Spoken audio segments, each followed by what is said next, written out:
di-like, terus di-subscribe. Sekarang juga dong. Yuk, ayo cepetan. Hai, selamat datang di podcast The Frequency. Pasti kebanyakan orang pernah ngalamin ketika dimana lagi merasakan jenuh, ketakutan untuk mempercayai memilih hati, sehingga hati belum siap. Biasanya, faktor penyebab belum ada kesiapan hati dalam memilih pasangan bisa terjadi karena dari sebelumnya punya masa lalu yang membuat dirinya luka, trauma, atau merasa hal apa aja tuh fase-fase hubungan sama aja. Bahkan sampai bingung. Di sisi lain gak mau kehilangan orang tersebut, dan di sisi lain hati emang belum siap untuk memulai. Lantas hal begini tuh harus bertindak apa? Sebenarnya yang harus kalian tanyakan pada diri sendiri yaitu berapa persen kamu mencintainya dan berapa persen kamu menyayanginya. Jadi yang kalian pikirkan bukan soal takut kehilangannya. Kalau terlalu mikirnya takut kehilangan padahal hati belum siap, itu bahaya. Karena saking gak mau kepengen gak kehilangan, jadi maksa terburu-buru untuk menjalani bersamanya jadian. Ini sama aja unsur keterpaksaan diri. Jadi dampaknya sangat gak bagus hambar nanti menjalankannya. Sebaiknya berfokusnya lebih bertanya kepada diri sendiri, berapa persen mencintainya, berapa persen kamu menyayanginya. Nah, lalu kamu harus meneliti dulu nih, seorang ini tuh pantas nggak diperjuangin, dihargain balik. Apakah dia seorang yang main-main atau bukan? Nah, begitu kan namanya berteguh kepada keyakinan diri. Berkomunikasi pada dirimu itu jauh lebih bagus. Jadi, dalam sesuatu memulai hubungan, jangan ambil tindakan karena takut gak mau kehilangan, jadi iyain aja, nerima gitu aja.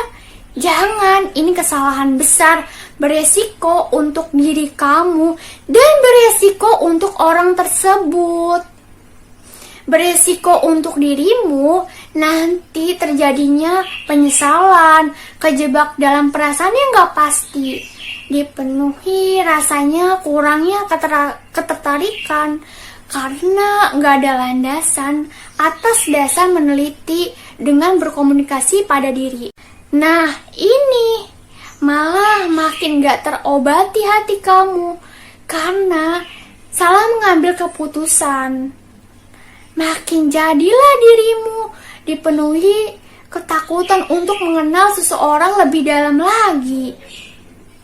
Dan juga beresiko pada seseorang tersebut. Karena seperti berjuang sendirian, seperti mencintai sendirian, seperti menyayangi sendirian, tanpa adanya feedback.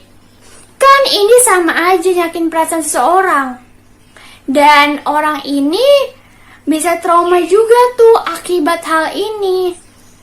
Masa iya niatnya kamu nyembuhin luka trauma, malah kamunya bikin orang trauma. Kan jadi gak selesai-selesai nemu titik kebahagiaan yang tepat. Apalagi yang paling parah, kalau seseorang ini emang dasarnya niatnya baik, tulus, terus kamunya masih bertolak belakang. Ini sih nancep banget, seolah-olah kamu hanya mementingkan hati dan diri kamu, tanpa mikirin gimana riwayatnya hati seseorang. Lantas, ini sama aja, kamu jadi korban, jadilah karma pada dirimu. Jangan menyalahkan orang baru. Kamu gak boleh tuh menyalahkan masa lalu yang buruk dengan percintaan kamu yang sekarang. Sehingga ngebuat kamu waspada. Jika kamu nyamain semua percintaan itu ngecewain, yang ada nanti kamu malah terus berpikir begitu, malah gak dapat kebahagiaan hubungan. Ingat baik-baik, karena gak semuanya begitu. Mungkin pada saat itu kamu disakitin, emang kamunya aja belum nemu orang yang tepat. Iya, paham, ngerti kamu pernah kecewa dengan masa lalu, tapi kan belum tentu orang baru yang dampingi kamu begitu juga. Atau kamu malah mau bersikap, udah sama yang ini biasa-biasa aja, gak mau sesayang-sayang apa, dengan alasan takut kecewa. Makanya bersikap seperti itu. Hei, ingat, jangan melakukan hal itu. Kamu akan kehilangan kesempatan besar atas dasar hatinya. Niatnya dia tulus, malah disamain sama masa lalu kamu yang suram. Hanya karena kamu menganggap semua hal itu sama takut kecewa. Jangan menghakimi orang atas apa yang udah pernah terjadi sama hati kamu. Karena kasihan kan pasangan kamu yang gak tahu apa-apa, malah disangkut pautin sama penderitaan masa lalu kamu. Nih ya, dia gak jahat, yang jahat itu masa lalu kamu. Jadi jangan disamakan rata untuk perbandingan. Yang namanya hubungan, ya sama-sama saling treat. Masa iya dia mau treat kamu tapi kamunya masa bodoh? Kan gak worth it. Bukan saling berjuang. Jangan mikirin hal itu, dia orangnya yang berbeda. Justru malah kamu bagus kalau bisa memperlakukan dia dengan penuh kasih sayang. Karena hal ini sama aja obat hati kamu. Dan kamu itu berhasil berdamai sama situasi, bahwa emang dia pantas diperjuangkan juga. Jadi jangan biarkan dia sendirian. Jika kamu mau mendapatkan kebahagiaan, nah kamunya juga harus baik terhadap hati seseorang yang tulus. Harus tahu gimana caranya kamu menghargai hatinya, cara treat dia. Jadi jangan sia-siain orang yang tulus, karena kesempatannya tuh sedikit untuk kamu menemukan orang yang berjiwa tulus. Dan apalagi kan di zaman sekarang, orang tuh pandai berpura-pura soal perasaan. Jadi hanya untuk ingin keuntungan untuk diri sendiri aja, untuk memanfaatkan berbagai macam cara.